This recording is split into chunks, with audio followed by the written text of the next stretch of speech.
What's going on, man? Tired. A little over about 1:30 here in the morning. Just realized I haven't made a video in 2 days or so, and it will be 3 days if I didn't make a video today. So here we are. I was watching the whole night. I was like, you know what? I want to make a video about a game tonight.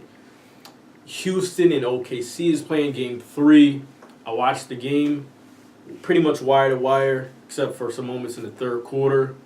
And I didn't write anything down that I wanted to talk about.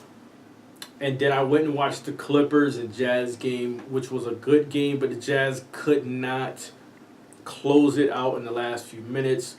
Gordon Hayward had a great game.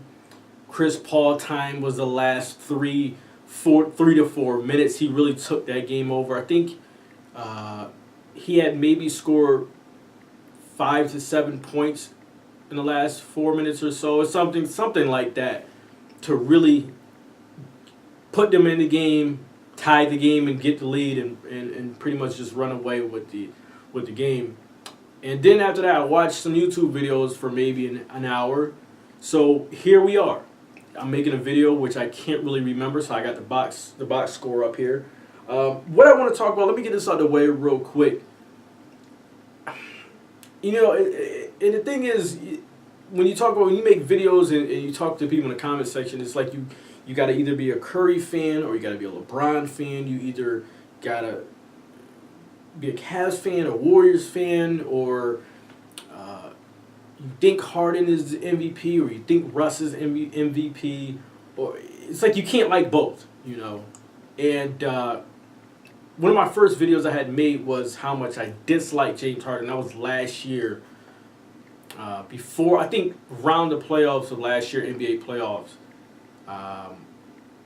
It was just about him being defensively a liability defensively. And I just felt like he wasn't playing or wasn't as good as he should be. This year changed things. But my point, or what I'm trying to get at here, is Russ and Harden.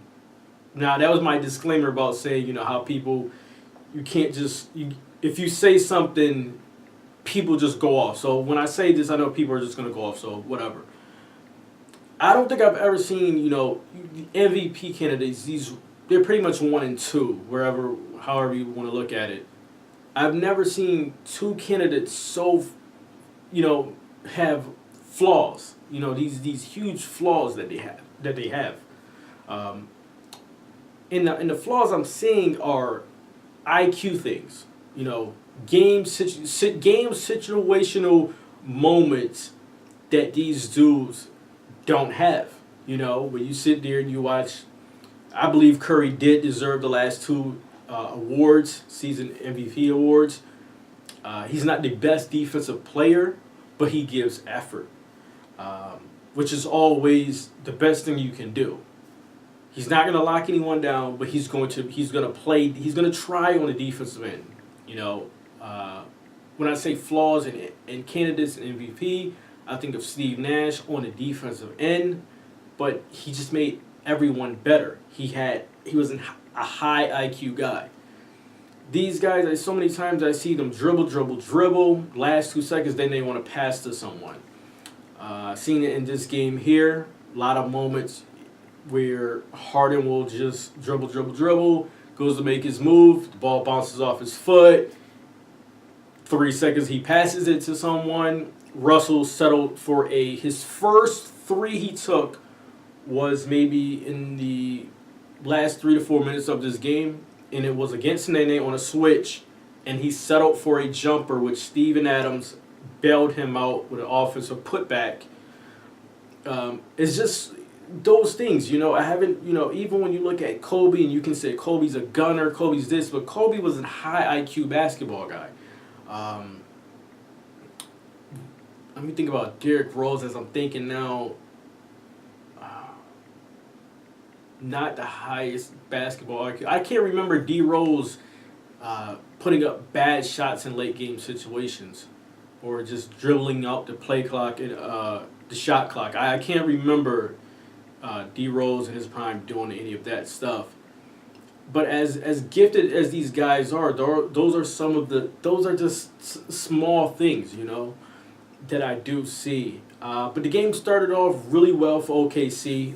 They came out, they went to Taj Gibson 2 times down low. When I watched them in the first 2 quarters, they just looked together. They looked at like a team, offensively and defensively, and you can see it in the first half how much they put up. The first 2 quarters, how much they had put up, and how well they had played defensively. They came out with energy, playing at home. Game 3, Russ was inside the team, and it wasn't just the team looking at Russ. Russ was inside the team. And you can see it with the shots. The total shots of the game is 24. I got the box score, but I can't remember everything from hours ago. One of my complaints was I wanted Adams to shoot more, get some more touches on the offensive end. He got 2 more, so he has 5. Taj Gibson, 10 of 13 tonight, 20 points from Taj Gibson. So you get 20 points from Taj, that's a good night. And Robertson wasn't a liability at the shooting the ball. He was 2 of 3 from the 3-point line. But Russ could not close the deal out with free throws. He kept Houston in the game. And in reason why Harden was able to get a shot off for a attempt for the go-ahead bucket. But I still think Houston is obviously the better team. I think Houston is going to still win. Do I think OKC can win another game? Lou Williams kept this team in the game in the second quarter. But as the game just continued to go on, you can continue to see Houston fight and fight. Ryan Anderson on the board. And you got, 44 or something like that from how much? You had 44, 11 of 21, 4 of 12 from the 3 from James Harden. Eric Gordon didn't have a good game shooting the 3. Yep, 1 of 5. But it made me think how well this team, how good they are. That they continued to fight and fight and fight. This could have just been a blowout for OKC, which in the very first quarter it looked like it was going to be that, but they continued to fight and fight and fight, and the next thing you know, they have a chance to actually win the game at the end. So I think just that alone really speaks volumes about how, not only how much better Houston is than OKC, but how much this team changed from last year. Last year, this was a team that they wouldn't fight, they wouldn't compete at times. You can see it by what they finished in the standings, but this year it's a different team, led by a different guy. And, it was led by James Harden this year, but James Harden from this year and last year, 2 different players. Still make boneheaded moves and mistakes and things like that. Like I said at the beginning, with IQ and situational mistakes. But I still think Houston, I can't remember what my prediction was. I think I said probably Houston in 5. But if it was 5, I'm going to go with that, and I'm going to close out the video here. So, good win for OKC. They're still in the series here.